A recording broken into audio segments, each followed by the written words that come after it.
This is Martin Shervington, and welcome to Module 2 of Google Semantic Search with David Amerland. And in this module, I'm going to be asking David, what's Google's knowledge graph all about, and what does it mean for businesses? Okay, Google's knowledge graph is probably one of the most misunderstood things we have about semantic search, right next to entities. And really, we can't talk about the knowledge graph without specifying what entities are, because they're core to semantic search. Now, entities are concepts which Google has mapped out and understands really well, and the knowledge graph are all the elements associated with it, all the knowledge associated with each concept, which basically help define it. And let me give you an example here which will actually make the case.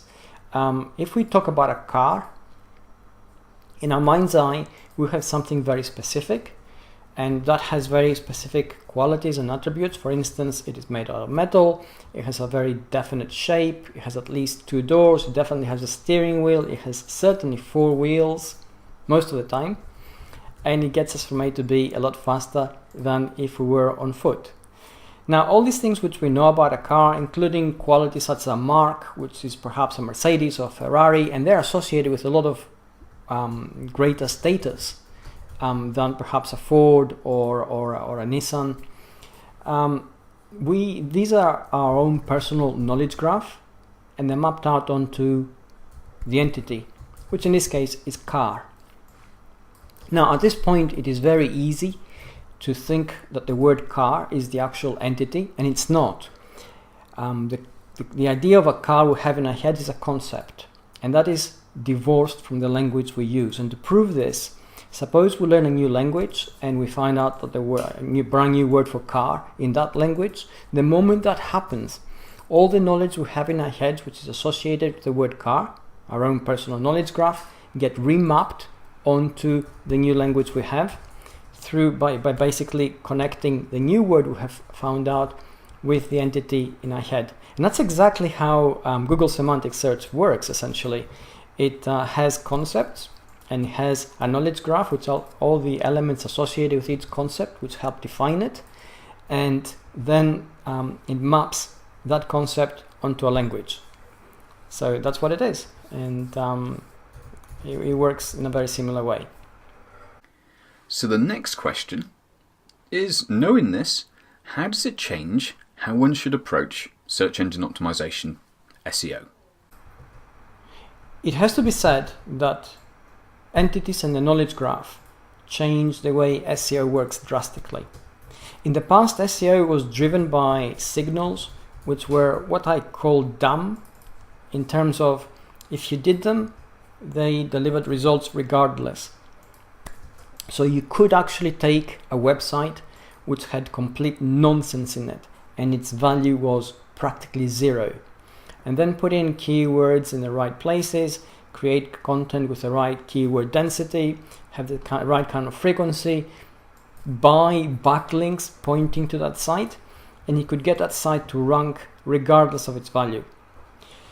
This doesn't happen anymore. The idea of entities and the knowledge graph is that Google doesn't look at the technical signals to a website only. Certainly it still looks at those signals, but now it actually looks to validate the quality of those signals, and it also looks to understand the exact content of the website.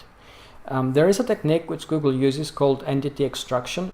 Technically it's very complicated, but what it means really is that it takes the content of a website, understands exactly what it is, maps out the knowledge around it, and makes a decision whether it's a quality website or not. And that is a very radical shift for SEO, because we move away from the technical signals which we used to use, and we get into the real intent and real meaning and real value, which should be at the core of any kind of marketing. And this is quite challenging for marketers and SEOs alike. So what are the central principles to this new approach for Google Semantic Search? Now, because we need to get to the real value of what we do, there are 3 things on the web, or in the semantic search essentially, which are key. And these are trust, reputation, and authority.